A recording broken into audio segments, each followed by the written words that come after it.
أعوذ بالله من الشيطان الرجيم.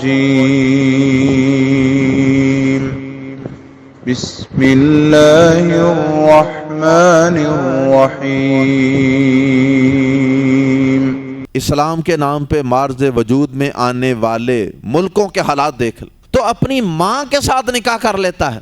گویا کہ ایسا شخص اسلامی حکومت میں اور اسلامی معاشرے میں مسلمان ہی تصور نہیں کیا جاتا. کبھی کسی عورت کی عزت کو تار تار کرنے کے لیے اس پہ زنا اور بدکاری کی تہمت لگا کے پورے مدینے میں مشہور کر دیا. ان سب لوگوں کے لیے پہلی آسمانی شریعتوں میں بھی یہی قاعدہ قانون تھا. السلام علیکم ورحمۃ اللہ وبرکاتہ. سورۃ الاحزاب آیت نمبر 60 سے 62. ان الحمد للہ والصلاة والسلام علی رسول اللہ اما بعد. اعوذ باللہ السمیع العلیم من الشیطان الرجیم من ہمزہ ونفخہ ونفثہ. لئن لم ينتہ المنافقون والذین فی قلوبہم مرض والمرجفون فی المدینۃ لنغرینک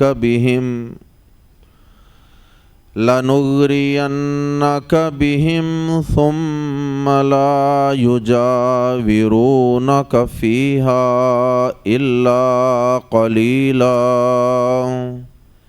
ملعونین اینما ثقفوا اخذوا وقتلوا تقتیلا. سنت اللہ فی الذین خلوا من قبل ولن تجد لسنت اللہ تبدیلا. گزشتہ آیت میں اللہ رب العزت نے ایمان والی عورتوں کو پردے کا حکم دیا تھا اور حجاب اور پردہ کرنے کا ایک بہت بڑا فائدہ یہ بیان فرمایا تھا کہ ذالک ادنی ان یعرفن فلا یؤذین. پردہ و حجاب اوڑھنے سے اس بات کا بہت زیادہ امکان ہے وہ پہچان لی جائیں گی, ان کی شناخت ہو جائے گی کہ یہ شریف عورتیں ہیں, یہ شرم و حیا کی پیکر خواتین ہیں. فلا یؤذین, پس انہیں ایذا نہیں دی جائے گی, انہیں ستایا نہیں جائے گا. تو اس گزشتہ آیت سے یہ اشارہ ملتا ہے کہ کچھ لوگ اس دور میں مدینہ منورہ میں ایسے موجود تھے جن کے دلوں کے اندر بدکاری کا اور آوارگی کا مرض تھا, اور وہ منافقین تھے, وہ مخلص مسلمان نہیں تھے. اور آیات زیر تفسیر میں اللہ رب العزت نے انہی منافقین اور فتنہ پرور لوگوں کا دوبارہ تذکرہ فرمایا, اور اللہ پاک نے آیات زیر تفسیر میں انہیں بڑی سخت سرزنش فرمائی ہے اور ان کے لیے بڑی سخت قسم کی سزا تجویز کی ہے کہ ایسے منافق اور ایسے بدکار اور آوارہ لوگ جو مدینہ منورہ کے اندر یا کسی بھی مسلم معاشرے کے اندر سر عام اعلانیہ خواتین کو چھیڑتے ہوں اور ان کو بدکاری پہ آمادہ کرتے ہوں, ان کی چادر پہ ہاتھ ڈالتے ہوں اور انہیں اغوا کر لیتے ہوں, یا ان کے ساتھ بل جبر بدکاری کرتے ہوں, تو ایسے لوگ اسلامی معاشرے کے امن و امان اور امن و سکون کے لیے شدید نقصان دہ ہیں. اس لیے ایسے لوگوں کے ساتھ اسلامی حکومت کی یہ ذمہ داری ہے کہ سختی کے ساتھ نمٹے. اور ان کے لیے سخت ترین سزائیں تجویز کرے، یا انہیں وہاں سے جلا وطن کر دیا جائے، یا پھر ان کو بری طرح قتل کیا جائے اور سخت سزائیں ان کے لیے تجویز کی جائیں، تاکہ اسلامی معاشرہ اس طرح کی اعلانیہ بدکاری سے اور خواتین کی عزت کے ساتھ چھیڑ چھاڑ سے محفوظ رہ سکے۔ اور یہ سخت ترین حکم بھی اسلام نے در حقیقت عورت کی عفت و عصمت کی حفاظت کے لیے دیا۔ جس معاشرے میں عورت کی عزت ہی محفوظ نہیں ہے تو وہاں پر ضروری ہو جاتا ہے اسلامی حکومت کے لیے کہ وہ سخت ترین سزاؤں کو لاگو کرے اس معاشرے میں، اور ایسے بدکار اور آوارہ لوگوں کے لیے۔ ایک ہوتا ہے چھپ چھپا کر بدکاری کرنا، زنا کرنا، بدکاری کرنا، کوئی اللہ کی نافرمانی کا کام چھپ چھپا کر لینا، ایک وہ گناہ ہوتا ہے، اور ایک یہ گناہ ہوتا ہے کہ اعلانیہ اور جبراً معاشرے کے اندر خواتین کی عزت پہ ہاتھ ڈالا جائے، کیونکہ اس کے اندر ایسی صورت میں، یہ دوسری صورت میں، ایسے لوگوں کا گناہ صرف اور صرف زنا اور بدکاری نہیں ہے۔ پہلی صورت میں تو گناہ ہوگا صرف زنا اور بدکاری کا، چھپ چھپا کے عورت کی رضامندی سے اگر کوئی شخص گناہ کر رہا ہے تو وہ بھی قابل مذمت ہے۔ اگر وہ بھی ایکسپوز ہو گیا، اس کا اسلامی حکومت کو پتہ چل گیا، اس کی بھی سخت اور شدید سزا ہے، لیکن اس کا اسلامی معاشرے کو اتنا نقصان نہیں ہے، کیونکہ اس کے اثرات دوسرے معاشرے کے لوگوں پر مرتب نہیں ہوتے ہیں۔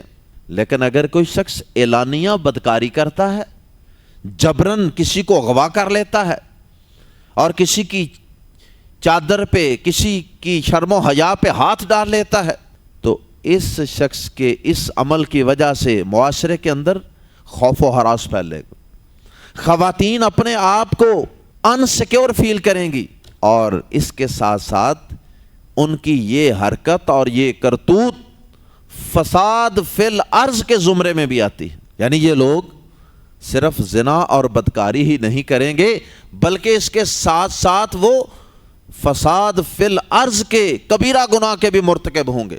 معاشرے کے اندر فساد پھیلانا، بد امنی پھیلانی، دہشت اور خوف پھیلانا، اللہ محفوظ فرمائے۔ آج اپنے ہی معاشرے میں دیکھ لیں، یہ تو 1400 سال پہلے کی مدینہ منورہ کے منافقین کی باتیں ہیں نا، آج کے موجودہ دور میں اسلام کے نام پہ معرض وجود میں آنے والے ملکوں کے حالات دیکھ لیں۔ کیا 7 سال کی بچیاں، 5 سال کی بچیاں ایسے درندوں کے ہاتھوں محفوظ ہیں؟ چھوٹی چھوٹی معصوم بچیاں، وہ بھی ان درندوں کے ظلم و ستم سے محفوظ نہیں۔ فلاں جگہ سے چھوٹی سی بچی اغوا ہو گئی، فلاں علاقے میں 5 سال کی، 7 سال کی بچی کی تشدد شدہ لاش اس کی فلاں جگہ سے ملی ہے۔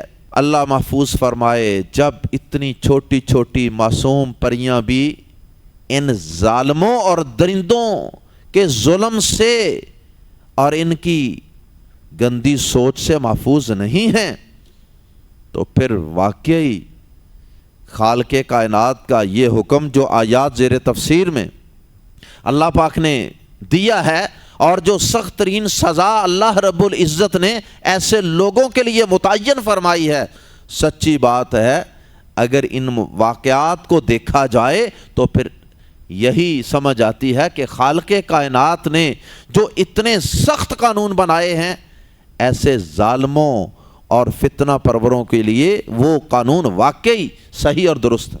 اسلام کے خلاف پروپیگنڈے کرنے والے اور اسلام کے قوانین کو وحشیانہ اور سخت سزائیں قرار دینے والے جاہلوں سے میں یہ سوال کرنے کا حق رکھتا ہوں کہ جب چھوٹی چھوٹی معصوم بچیوں کے ساتھ اس طرح کے ظلم اور جبر ہوتے ہیں تو اس وقت تمہاری زبانیں گنگ کیوں ہو جاتی؟ اس وقت تمہارے انسانی حقوق کے دعوے کہاں جاتے ہیں؟ اور جب اسلام ایسے ظلم و جبر کو روکنے کے لیے سخت سزائیں دیتا ہے تو پھر تمہاری لمبی لمبی زبانیں وہ خالق کائنات کے بنائے ہوئے قوانین کے خلاف ہی برس پڑتی ہیں۔ اللہ اکبر۔ سنن نبی داؤد میں ایک حدیث ہے، اس سے ملتا جلتا ایک واقعہ اللہ کے نبی صلی اللہ علیہ وسلم کے دور میں پیش آیا کہ ایک شخص نے اپنے والد کی بیوی کے ساتھ نکاح کر لیا۔ اپنے والد کی بیوی مراد ہے سوتیلی ماں، اپنی سوتیلی ماں کے ساتھ نکاح کر لیا۔ باپ فوت ہو گیا ہوگا یا اس نے طلاق دے دی۔ اب اللہ کا قاعدہ قانون کیا ہے کہ ایک عورت زندگی میں یا باپ کے نکاح میں رہے گی یا بیٹے۔ ایسا نہیں ہو سکتا کہ ایک ہی عورت زندگی کے کچھ حصے میں باپ کے نکاح میں رہے اور کچھ حصے میں بیٹے کے نکاح میں رہے۔ وہ تو اس بیٹے کی ماں ہے، اس کے باپ کی بیوی اس کی ماں ہے۔ اب یہ شخص اپنی ماں کے ساتھ، سوتیلی ماں ہی صحیح لیکن اس کے باپ کی بیوی ہونے کی وجہ سے اس کی ماں ہی لگی، تو اپنی ماں کے ساتھ نکاح کر لیتا ہے، حالانکہ اس نے تو نکاح کیا نا۔ اب یہ جو نکاح ہے یہ اعلانیہ ایک جرم ہے، اعلانیہ ایک قسم کی اعلانیہ بدکاری تھی جو وہ اپنی ماں کے ساتھ کر رہا، اور اس کے معاشرے کے اوپر بڑے برے اثرات مرتب ہوتے ہیں۔ دوسرے لوگوں کو بھی برائی کے لیے موٹیویشن ملتی ہے، اللہ کی حدیں پامال ہوتی ہیں اور رشتوں کا تقدس بھی متاثر ہوتا ہے۔ بہرحال اللہ کے پیارے نبی صلی اللہ علیہ وسلم نے اپنے ایک صحابی کو ایک جھنڈا دیا، اپنی نشانی کے طور پہ اپنا ایک جھنڈا اس کے حوالے کیا اور اسے کہا کہ جاؤ وہ شخص جس نے اپنی سوتیلی ماں سے نکاح کیا ہے نا، اس کی گردن تن سے جدا کر دو اور جو اس کا مال ہے وہ بھی لوٹ لینا، گویا کہ وہ مال تمہارے لیے مال غنیمت ہے۔ گویا کہ ایسا شخص اسلامی حکومت میں اور اسلامی معاشرے میں مسلمان ہی تصور نہیں کیا جاتا۔ اسلامی حکومت جب قائم تھی نا، اس وقت ایسے امپلیمنٹیشن ہوتی تھی اللہ کے احکامات کی، اور ایسے فوری طور پہ ایسے گناہوں کو فوری طور پہ صفحہ ہستی سے مٹا دیا جاتا۔ لیکن افسوس کہ آج آئے روز ایسے عجیب و غریب قسم کے اور ایسے شدید ترین اور گندے ترین اعلانیہ گناہ ہو رہے ہیں، لیکن اسلامی حکومت ٹاس سے ماس نہیں ہوتی۔ آئیے قرآن مجید کے الفاظ میں پڑھتے ہیں، لام زبر لا یقیناً، یہ لام تاکید ہے، لام زبر لا یقیناً، ان اگر لم ینتہی نہ باز آئے، المنافقون یہ منافق، الف لام کی وجہ سے یہ منافق جو مدینہ منورہ میں عورتوں پہ بری نظر رکھتے تھے اور ان پہ ہاتھ ڈالتے تھے اعلانیہ چوکوں چوراہوں پہ، ان یقیناً اگر لم نہ ینتہی باز آئے، المنافقون یہ منافق، لَإِلَّمْ يَنْتَهِ الْمُنَافِقُونَ یقیناً اگر یہ منافق لوگ باز نہ آئے، وَالَّذِينَ اور وہ لوگ فی قلوبہم جن کے دلوں میں مارضٌ بیماری ہے، یعنی فسق و فجور کا روگ ہے اور زنا اور بدکاری جن کا شوق ہے، والمرجفون اور جھوٹی خبریں اڑانے والے، ریومرز، افواہیں پھیلانے والے، والمرجفون فی المدینتی اور مدینہ میں جھوٹی خبریں اڑانے والے۔ معلوم ہوتا ہے کہ یہ ان منافقین کے مختلف اوصاف بیان ہو رہے ہیں کہ ان میں یہ چیزیں ہیں، یہ برے اوصاف ہیں۔ ایک تو ان کے دلوں میں فسق و فجور کا روگ ہے، بدکاری اور زناکاری کا ان کے دلوں کے اندر روگ اور بیماری ہے، اور دوسرا یہ کہ وہ زمین میں اس طرح بھی فساد پھیلاتے ہیں، مسلمانوں کو پریشان کرتے ہیں کہ وہ مدینہ میں جھوٹی خبریں اور افواہیں پھیلاتے اور اڑاتے ہیں مسلمانوں کے خلاف۔ کبھی کسی عورت کی عزت کو تار تار کرنے کے لیے اس پہ زنا اور بدکاری کی تہمت لگا کے پورے مدینے میں مشہور کر دیا، کبھی کوئی ایسا اعلان کر دیا کہ جس سے مسلمانوں کے حوصلے پست ہو گئے کہ جی فلاں قافلہ فلاں لشکر مسلمانوں پہ حملہ ور ہونے لگا، مسلمانوں کو خوف زدہ کر دیا، حالانکہ ایسی کوئی بات ہی کوئی نہیں۔ بعد میں پتہ چلا کہ یہ افواہ تھی۔ اور اس کی ایک مثال حضرت عائشہ رضی اللہ تعالی عنہا پر زنا اور بدکاری کی تہمت لگائی تھی انہی منافقین نے، پورے مدینے میں یہ آگ لگائی تھی۔ والمرجفون فی المدینہ تھی، اور مدینہ میں جھوٹی خبریں اڑانے والے لوگ۔ یقیناً اگر یہ منافق لوگ اور وہ لوگ جن کے دلوں میں بیماری ہے اور مدینہ میں جھوٹی خبریں اڑانے والے لوگ باز نہ آئے، کس سے باز نہ آئے؟ عورتوں کو چھیڑ چھاڑ کرنے سے، اعلانیہ بدکاری اور زنا کی باتیں اور اس طرح کی افواہیں اور خبریں اور بہتان بازیاں اور مسلمانوں کو پریشان کرنے سے باز نہ آئے، مدینہ منورہ کا امن و امان برباد کرنے سے باز نہ آئے، تو پھر کیا ہوگا؟ آگے ان کے لیے شدید ترین دھمکی ہے، سرزنش۔ فرمایا اللہ نغرینا کا، شروع میں لام زبر لا اور آخر میں نون ثقیلہ شد والا نون، لنغرینا، لنغرینا، ہم ضرور ہی مسلط کر دیں گے۔ لنغرینا، نغرینا کہ کئی معنی ہیں، ابارنا، اکسانا، کسی کے خلاف بڑکا دینا یا مسلط کر دینا۔ لنغرینا کا، تو ہم ضرور ہی مسلط کر دیں گے۔ We will surely incite you، ہم ضرور ہی مسلط کر دیں گے آپ کو اے نبی صلی اللہ علیہ وسلم۔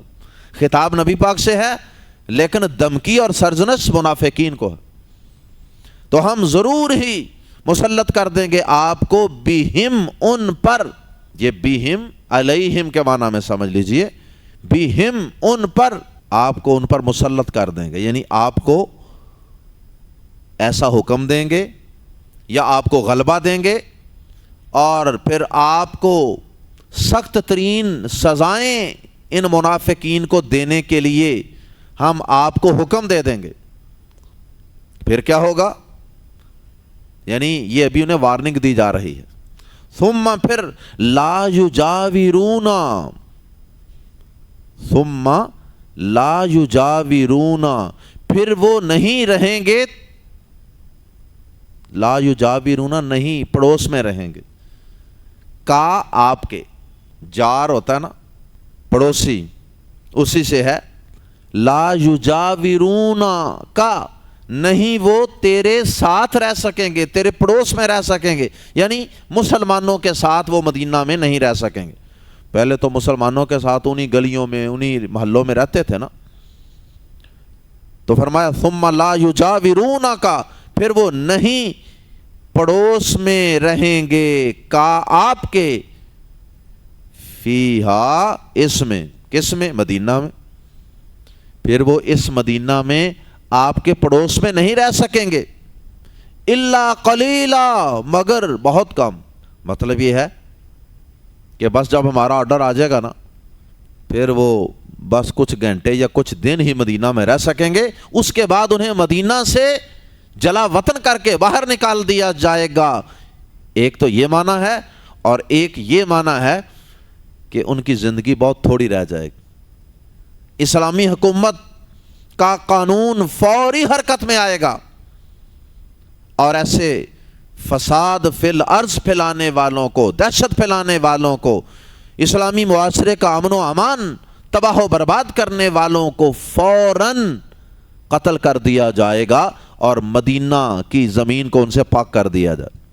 یہ بھی اس کا معنی ہو سکتا ہے جیسا کہ اگلی آیت میں اشارہ ہے، ملعونین، اس حال میں کہ وہ لعنت کیے ہوئے ہوں گے، ملعونین، اس حال میں کہ لعنت کیے ہوئے ہوں گے، اللہ کی لعنت ہوگی، رسول کی لعنت ہوگی، فرشتوں کی لعنت ہوگی، ایمان والوں کی لعنت ہوگی، اینما، جہاں کہیں، ثقفو، وہ پائے جائیں گے، ثقفو، جہاں کہیں وہ پائے جائیں گے، اخذو، پکڑ لیے جائیں گے، دھر لیے جائیں گے، گرفتار کر لیے جائیں گے۔ یہ ثقفو اور اخذو اور آگے قتلو، یہ سب مجہول کے سیغے ہیں، سیغے سارے ماضی کے ہیں، لیکن بات تو ہو رہی ہے نا مستقبل کی، کیسا کیا جائے گا۔ ابھی ان کو دھمکی دی جا رہی ہے کہ یہ قانون فوری طور اس پہ عمل درآمد ہونے والا ہے،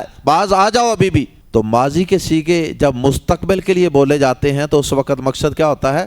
بات میں یقین پیدا کرنا، کہ ایسے سمجھو جیسے ماضی کا کوئی کام ہو چکا ہے اور اس کے ہونے میں کوئی شک نہیں ہے، سمجھو ایسے ہی یہ ساری سزائیں تمہیں، سمجھو منافقوں کہ یہ سزائیں دی جا چکی۔ اینما ثقفوا، جہاں بھی وہ پائے جائیں، اخذوا، پکڑے جائیں گے یا پکڑ لیے جائیں گے، دار لیے جائیں گے، وقتلوا، اور ٹکڑے ٹکڑے کر دیے جائیں گے۔ اور آگے اس میں مزید تاکید کے لیے تاکیدی مصدر استعمال کیا، تقتیلا، بری طرح ٹکڑے ٹکڑے کیا جانا، وقتلوا تقتیلا، اور وہ بری طرح ٹکڑے ٹکڑے کر دیے جائیں گے، یعنی ان کا قتل عام کر دیا جائے گا، بہت سخت سزا دی جائے گی۔ اللہ اکبر۔ دیکھیں اسلامی معاشرے میں امن و امان قائم کرنا اسلامی حکومت کی کتنی بڑی ترجیح ہے۔ انفرادی گناہ کی حیثیت اور ہے، چھپ چھپا کے گناہ کی حیثیت اور ہے، لیکن اعلانیہ گناہ اور اجتماعی گناہ جس سے سارا معاشرہ متاثر ہو، اس کے لیے اسلامی قانون میں، قانون الہی میں کوئی رو رعایت نہیں، کوئی نرمی نہیں، سختی سے نمٹا جائے گا۔ اور یہی وجہ ہے کہ جب بھی کہیں زمین پر کسی بھی خطے میں اللہ کا قانون نافذ کر دیا گیا تو وہ معاشرہ امن و امان کا گہوارہ بن گیا۔ اللہ اکبر۔ سنت اللہ، اللہ کے طریقے کی طرح، فی الذین، ان لوگوں میں، خلو، جو گزر چکے ہیں، من قبل، پہلے، سنت اللہ فی الذین خلو من قبل، اللہ کے اس طریقے کی طرح جو ان لوگوں میں رہا جو گزر چکے ہیں، جو پہلے گزر چکے ہیں۔ کیا مطلب؟